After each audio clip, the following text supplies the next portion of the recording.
everyone, my name is Desola. I'm a fashion designer and you are welcome to my channel.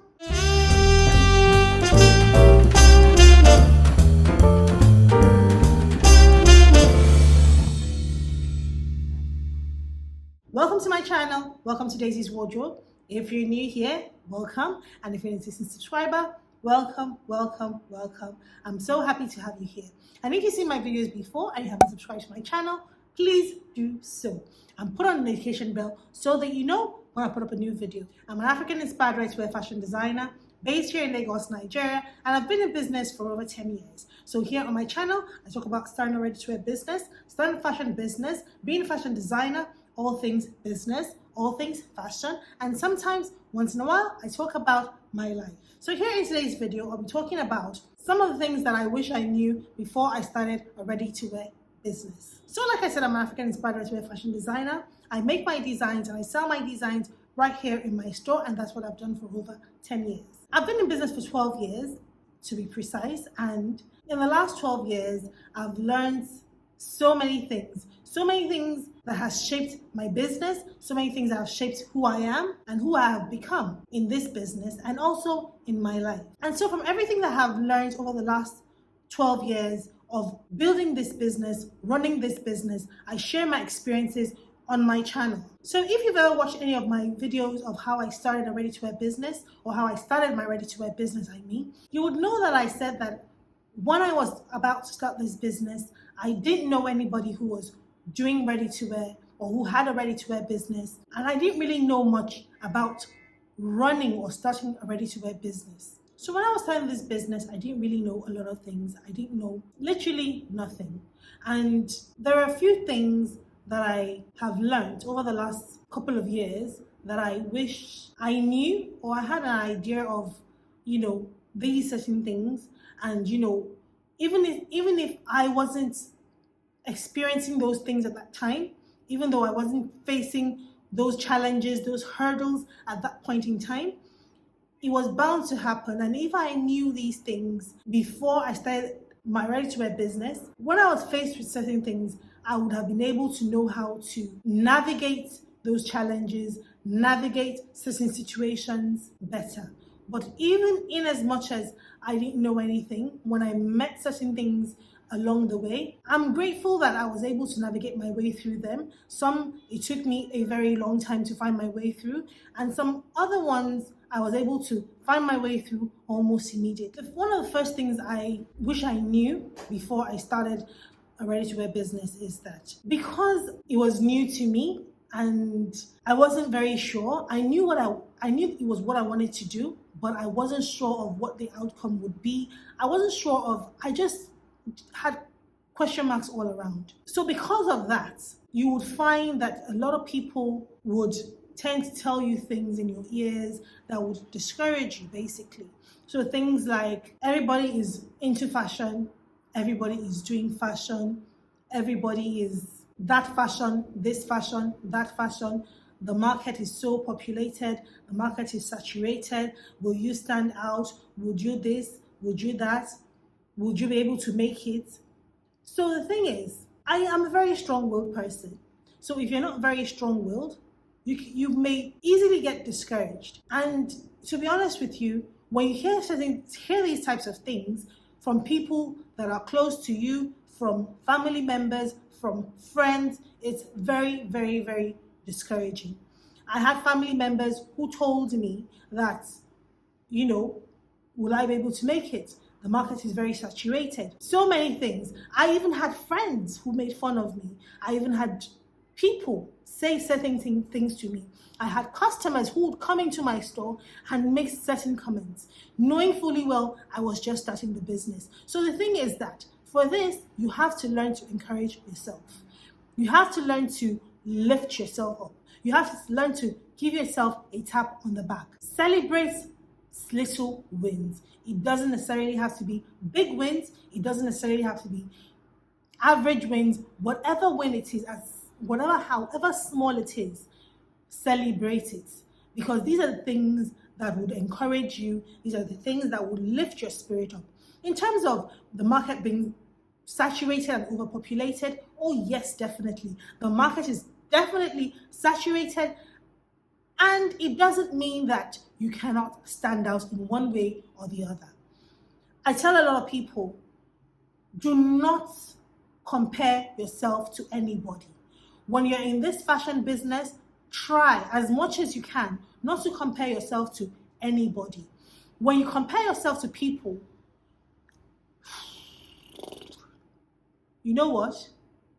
You're literally killing yourself slowly. We are all different people. We're all different individuals. We all have different strengths and we all have different capabilities. And that's why if you watch some of my videos where I talk about marketing your clothing business, your ready-to-wear business, I talk about knowing who your audience is. Because the thing is that different kinds of clothing, there are literally different kinds of clothing. And once you are able to find the people that like your kind of clothing, they will definitely ride for you. If you do good work, they will definitely ride for you. On social media these days, you go on social media, it's so easy for someone who's just starting business to get discouraged. Even someone who has been in business, is very easy to get discouraged. You go on social media, you see all kinds of things, you see different things literally, and you're wondering to yourself, am I good enough? Can I even make it to this level? You definitely can. As long as you are determined, you definitely can. As long as you are going at your own pace, running your own race, don't look at anybody, because at the end of the day, everybody has their own different support system. Someone who has gone way ahead of you, you don't know who's supporting that person. You don't know how the person is getting their finances. You don't know literally anything. You don't know the back end of everybody's business, basically. So you have to work with what you have, and what you have is enough. What you have is definitely enough. If you know how to maximize and utilize whatever it is that you have, it is enough. Trust me. Another thing I wish I knew before I started ready-to-wear business is that just like every other business, when you are selling stuff or selling products or services, every single month you are not going to get, or you're not going to make the same amount of income or revenue every single month. There are going to be high seasons, there are going to be low seasons, and they're just going to be seasons that are just there. So when you are just starting this business, you have to pay attention to your business. You have to study your business very well and know when your high seasons are, when your low seasons are, and when your in-between seasons are. Because when you know these things, you're able to plan, you're able to manage your business properly. And if you're one of those people that, your first month, you're doing well, next month, consistently, month after month after month after month, you're doing very well, you're making good income, and you're not putting stuff aside, trust me, whether you like it or not, it's inevitable.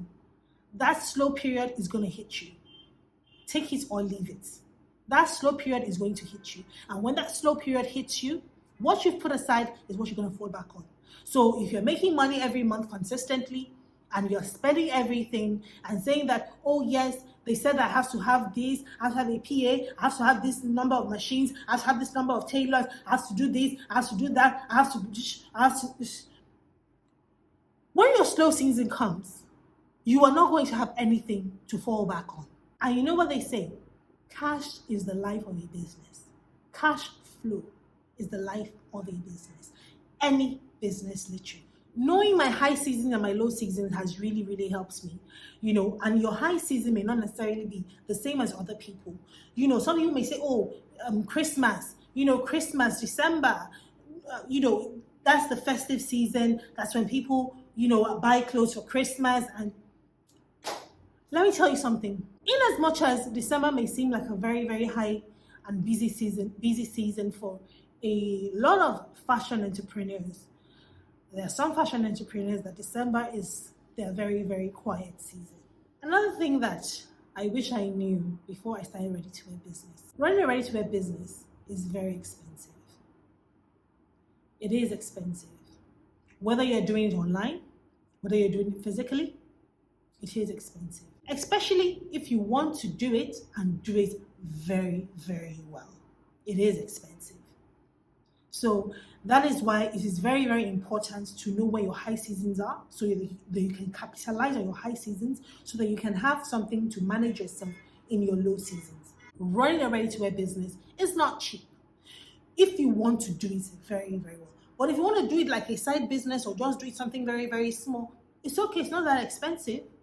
You know, when people just order, you make for them. But if you want to do it the proper way, if you want to do ready-to-wear the way ready-to-wear, you know, you should do it and you will make money. It's not cheap. That was something no one ever told me. And that is something I had to learn. And when you run a ready-to-wear business, it is continuous investing. It is continuous investing. You keep on investing. You keep on investing. You keep on investing. Sometimes you invest so much that you get so frustrated and you're like, oh. But yes, that is running a ready-to-wear business. Regardless of whether you are running it physically or you're running it online. Another thing that I wish I knew before I started ready-to-wear business. When you start a ready-to-wear business, because you are looking for customers, you're looking for people to buy your clothes, you need to learn how to manage people. And when I say people, I mean customers. Some customers are just terrible, as in, forget. You know, this thing they'll say, customer is always right. Forget that. Not all customers are right. They can really, you know, take advantage. You find out that some customers will come and then they would price your product. They would price your product as if you're not running a business or you're just running a hobby. And you're like, oh my goodness. In the very early days, I used to fall for it.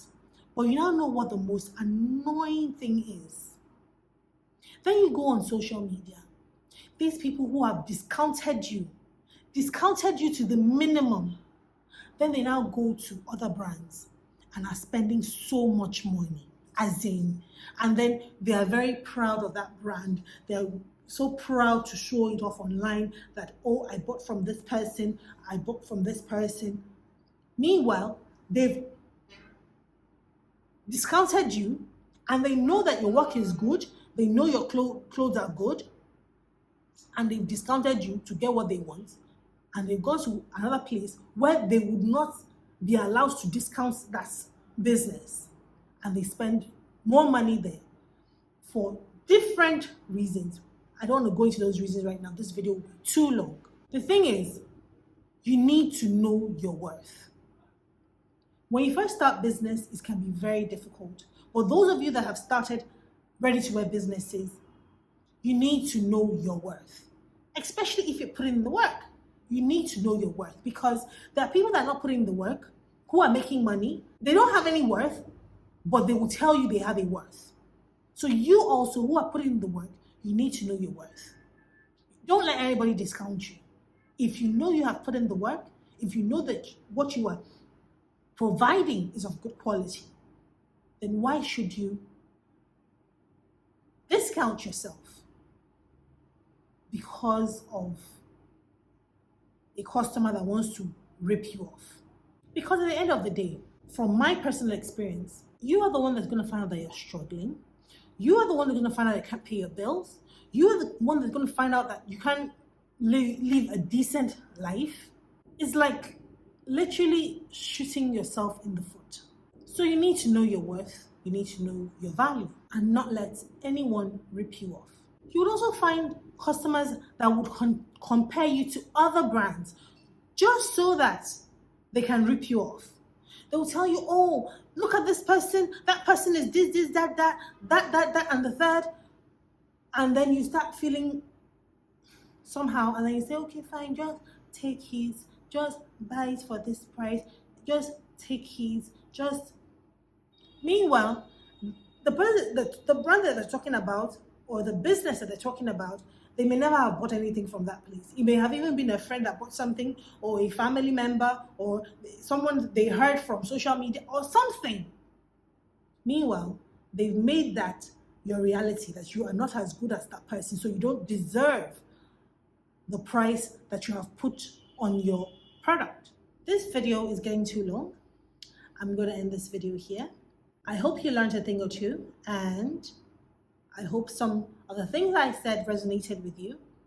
If you enjoyed watching my video, please give me a thumbs up and subscribe and put on the notification bell so that you know when I put up a new video. And so I will see you soon. Bye.